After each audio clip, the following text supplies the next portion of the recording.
Harlem just got rocked after Mase and Cameron finally stopped biting their tongues and called Jim Jones out for rewriting history.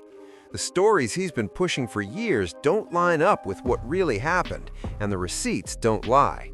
And tonight, we're unpacking exactly how Mase and Cam put him on full display in front of the entire culture. Food or shelter when they didn't have it, not saying they couldn't get it.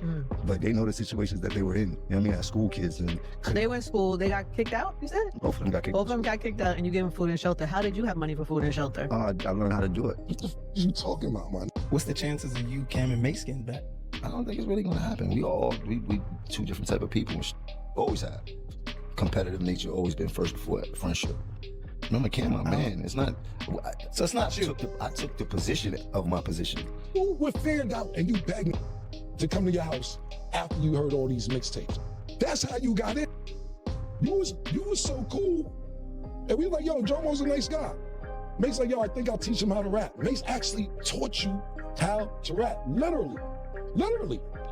He taught you how to rap. Definition, Jimmy, because when you think, if I ask anybody on the streets of New York, like, give me some adjective or definition of Jim Jones, what do you think one of the words would be?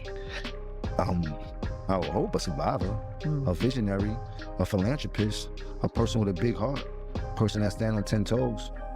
Not perfect. He's a perfect example of what could happen for you in life if you believe in yourself.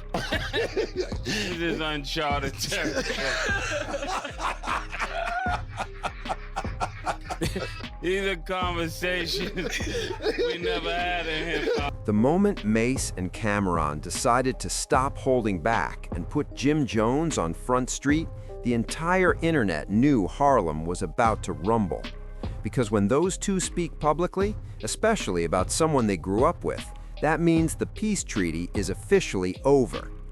For years, Jim Jones has bounced from interview to interview, telling versions of history that somehow always place him dead center in Harlem's story. Stories where he claims he sparked waves, started movements, or played roles that Mase and Cam say simply were never his to claim. Jim would speak like he was the backbone of the entire Harlem rap scene, like Dipset wouldn't exist without him, like he personally carried an entire era on his shoulders. But while fans outside of New York bought into it, people actually from Harlem kept side-eyeing the narratives, wondering why the details kept shifting.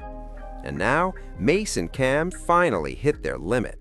They sat down on their platform and decided to set the record straight, once and for all. And the way they did it had the entire culture locked in, watching every second. And all that going on yet, or are they still coming up? I'm not gonna sit here and do a discography, my brother. It's a little bit too much for me. And you ain't paid enough for that. So if you got some other questions you wanna ask, or you could erase all this, send me your money back. I understand what's going on and the plight of everything that's going on, and people wanna know the history, but this ain't the way that you're not gonna be able to get the whole Jim Jones and Jomo story for that. What you did, I thought this was some regular questions. Seemed like you trying to get everything up to every point, and that's not gonna happen right now. So if you wanna ask some questions, I'm cool with that, but you definitely can't ask me all these questions you're asking, my brother. So if you got some... Yeah. Matter of fact, bring up the clip. Yeah, Mase helped me learn how to rap. Mase taught me how to rap.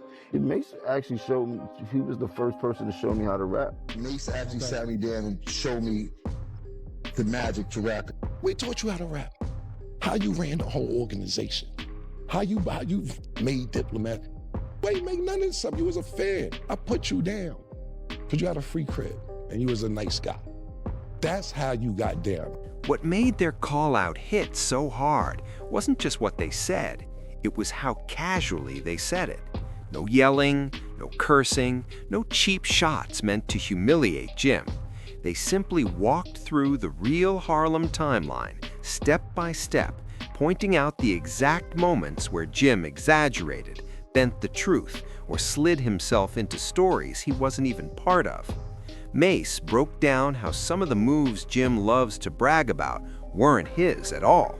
They were Cam's ideas, Mase's groundwork, or Dipset plays that Jim later tried to rebrand like he was the mastermind.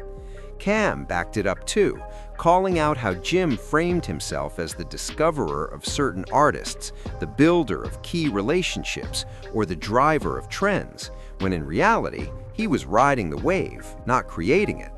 And because Mase and Cam were actually outside in the late 90s and early 2000s, putting in real work, their version of events carried a weight Jim simply couldn't match. You being successful to Cam. I credit a lot to Cam, but I also credit a lot to us because behind closed doors, it was us that put him in that position. You was a fan. You begged us. You were a fan. A fan. They came to with me, the projects in my grandmother's house. In your grandmother's house. Mhm. Oh, but she was gone. Passed away. So you got the apartment to yourself. They come, but you still got to pay the rent. Yeah, I paid the rent. I paid for the love rent. That was Mase manager. I was a hustler. I always been a hustler. You were in the streets. I know how to make money. Why are we going to Jomo's house? I heard the new you did. Yo, you want to come through? Come through. So yeah, I would bring some business over there sometime.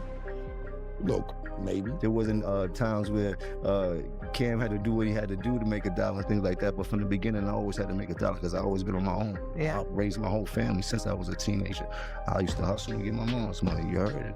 My first job in this thing was a hype man for Cam. You know what I mean? But I started as Cam partner, became in this mission wholeheartedly. I knew what my job was. He knew what his job was. What was your job? My job was to make sure nothing happened to that man while he was trying to be successful, because I knew that if he be successful, then he's gonna turn around and make him successful. And that's exactly what happened. I mean, he was doing music a long time and things like that, but it was a pivotal moment where before he got signed, them 2 years was very crucial to everything that we did together in his journey of becoming who Cam is. Do you remember how we met? Pause. Not met, how you got cool with us? Basically, you heard our freestyles. Yo, man, I heard the freestyles. The craziest part is how effortlessly the truth came out of them. Mase and Cam didn't have to dig for details. Those memories were still sharp because they actually lived them. They spoke on mixtape eras, label meetings, street corners, crew politics, and personal dynamics that Jim has been retelling from a completely different perspective. They even called out how Jim kept throwing subtle shots at Mase over the years, trying to frame him as unreliable or disconnected from the streets, even though Mase was one of the key people who helped ignite the Harlem spark that led to Dipset's movement in the first place. And when Cam backed that up with real receipts from their come-up, fans started realizing Jim had been reshaping the story for so long that people actually bought it, until now. Mase said it plain. We let him get away with the lies for years because we didn't care, but now he's talking too much. That single moment showed the shift. Mase and Cam never wanted beef. They never set out to tear Jim down. But once Jim's stories crossed the line from hyping himself to damaging their legacy, they stepped in and shut it down. And the way they laid it all out made one thing clear. Harlem always knew the truth, and now the rest of the world does too. I'm extremely happy of what I've accomplished, who I've become, what I've overcame, what I had the ability to do. You was not there, man. You wasn't there.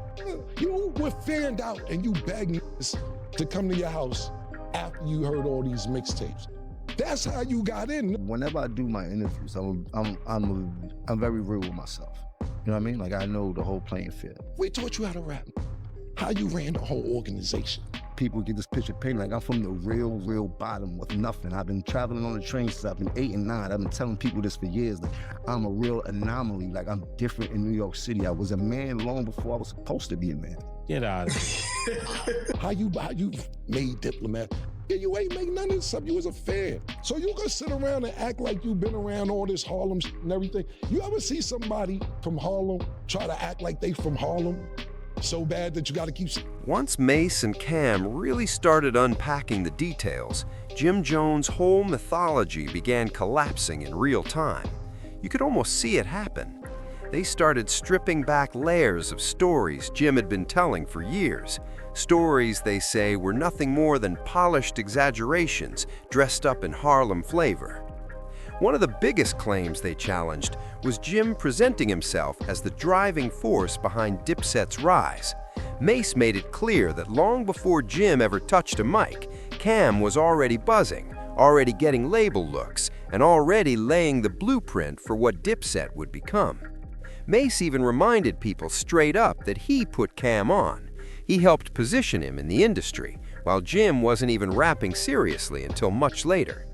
But if you go by Jim's interviews, you'd think he was pulling every string from day one. That's exactly why Mase and Cam finally decided to speak. They weren't about to keep letting Jim rewrite a foundation they built with their own hands. Cam added more pressure by explaining how Jim would pop up late to meetings, projects, or street movements, then later retell the story like he'd been there from the start. Cam said Jim had a pattern of inserting himself into moments he wasn't present for, wasn't contributing to, and didn't fully understand, only to later describe himself as a key player. Fans even started joking that Hollywood directors don't rewrite scripts as much as Jim rewrites Harlem history.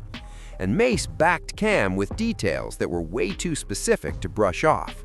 He spoke on Jim's early insecurities, his lack of confidence as an artist, his more behind-the-scenes role, and how the streets remember those days very differently from the version Jim sells now. Cam gonna do? You think he just gonna sit there and you think he gonna and Jim basically Jim rhymed first. You know what I mean? Well, actually Cam and 50 said what they was talking about what they said. Jim heard that, he came back and said that. Now motherfucking Cam, what you think Cam gonna do? Cam is a lyricist.